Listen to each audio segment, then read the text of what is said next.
شلونكم حبايبي؟ شو اخباركم؟ ان شاء الله كلكم بخير وصحة وعافية. فيديو جديد بالقناة اليوم.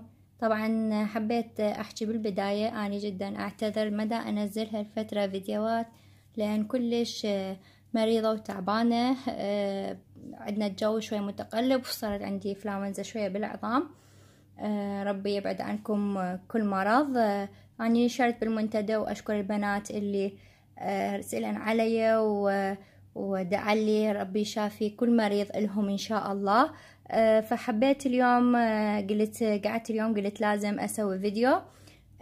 فسويت هذا الفيديو. هاي الحلوى مال اوريو طبعا جدا سهلة وبسيطة، نقدمها ويا القهوة كلش طيبة. فقلت خل اسويها لابني، خل اصورها وانزل لهم اياه يستفادون منها. طبعا هي من 3 مكونات فقط وجدا طيبة وسهلة وسريعة. اتمنى تعجبكم. يلا تعالوا وياي نشوف شو راح اسوي هاي الحلوى. هنا حبايبي راح استخدم من مكونات الحلويات الاوريو. باكيت اوريو، هذا الباكيت.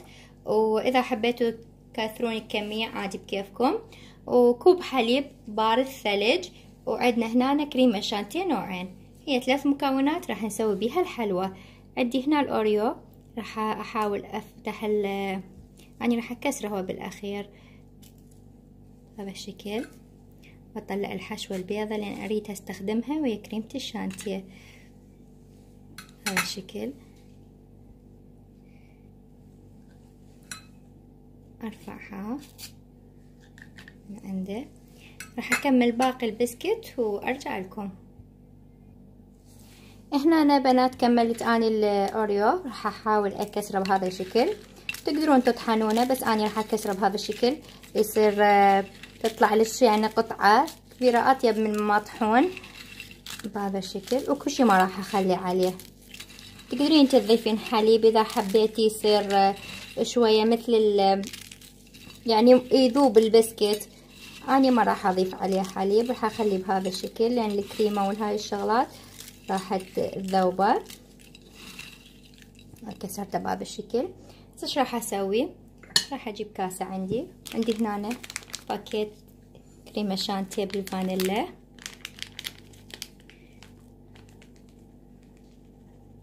راح اضيف لها نص كوب حليب. راسا راح تتماسك عندكم اذا الحليب يكون بارد ثلج مثل ما قلت لكم.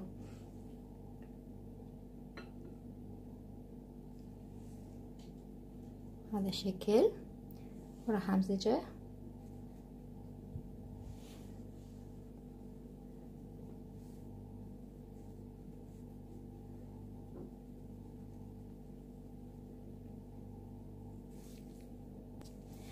هنا أنا هاي الكريمة مثل ما قلت لكم ما تحتاج طبعا لا طرق كهربائية ولا شي، هيك بالايد حتى ما تاخذ هواي وقت. رأسا ثخنت عندي.